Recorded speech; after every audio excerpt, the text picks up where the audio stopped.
Salut tout le monde, aujourd'hui je vais vous faire un petit tuto pour styliser un bouton en CSS avec une transition assez simple et basique et qu'on peut notamment apprendre en cours en MMI. Allez, c'est parti.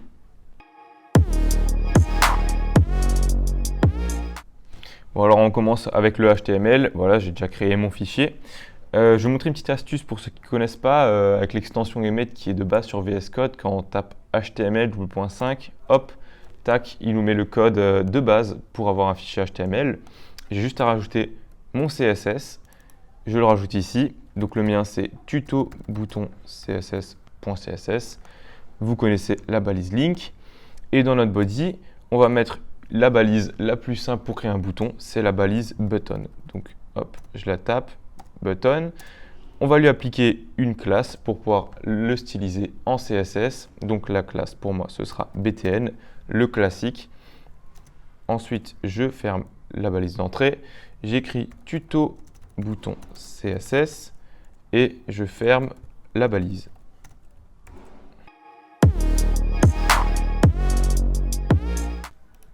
Donc maintenant on va commencer par le plus dur entre guillemets. On va le styliser en CSS, donc .btn pour ma classe, j'ouvre les accolades et on va commencer avec nos stylisations. On va commencer par l'arrière-plan, donc background color. Pour moi, le bouton qui de base par le navigateur est gris, je ne veux pas ce fond, donc je la mets en transparent. Voilà.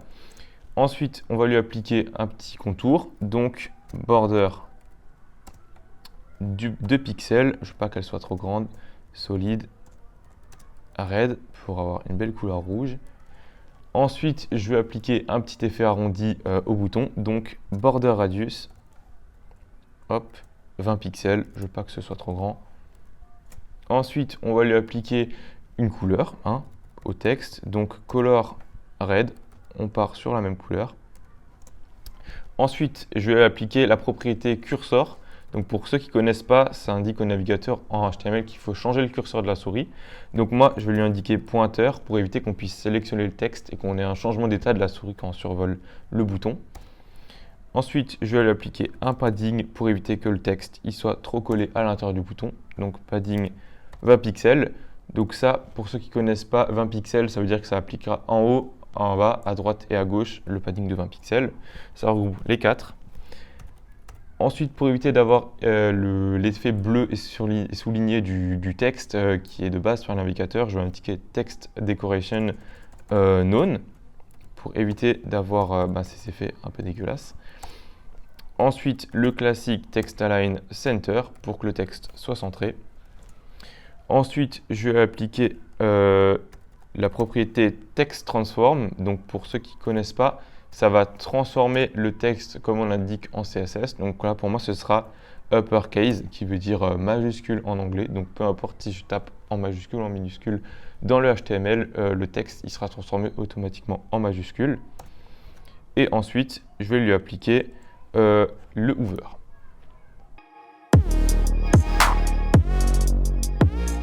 Bon, maintenant on va passer à l'état du bouton en hover, puisqu'il faut bien qu'on ait une transition quand on survole le bouton. Donc c'est parti, j'écris la classe .btn, double point hover, on ouvre les accolades comme d'hab. On va lui appliquer la transition de la couleur du texte et du fond. Donc color, hop, pour moi ce sera du blanc, donc hashtag FFF pour du blanc. Et le fond du bouton, je veux qu'il devienne rouge, donc background color, hop, red. Donc pour l'instant, le hover, l'état du bouton, il est très simple. Vous voyez, on survole dessus, le fond il est rouge, hop, et le tuto bouton c'est écrit en blanc. Vous avez vu le changement d'état de ma souris qui passe en pointeur. Et maintenant, pour appliquer la transition, je vais dans la classe bouton toute seule, pas le hover, et je lui applique la propriété transition et je lui indique que je veux transformer la couleur du fond, donc background-color, et je veux que la transition elle dure 300 millisecondes. Donc j'écris 300 ms à partir du moment où je survole le bouton avec la souris. Ensuite virgule et je lui indique la deuxième propriété puisqu'on veut aussi que la couleur du texte change. Donc je lui écris color et pareil, je veux que ça dure 300 millisecondes. Donc normalement, quand on passe la souris sur le bouton, vous voyez, c'est progressif, c'est pas immédiat. Donc on a un délai de 300 millisecondes, le changement de couleur de la police du texte et du fond. Merci d'avoir regardé la vidéo, j'espère que vous avez appris quelque chose et à la prochaine, ciao!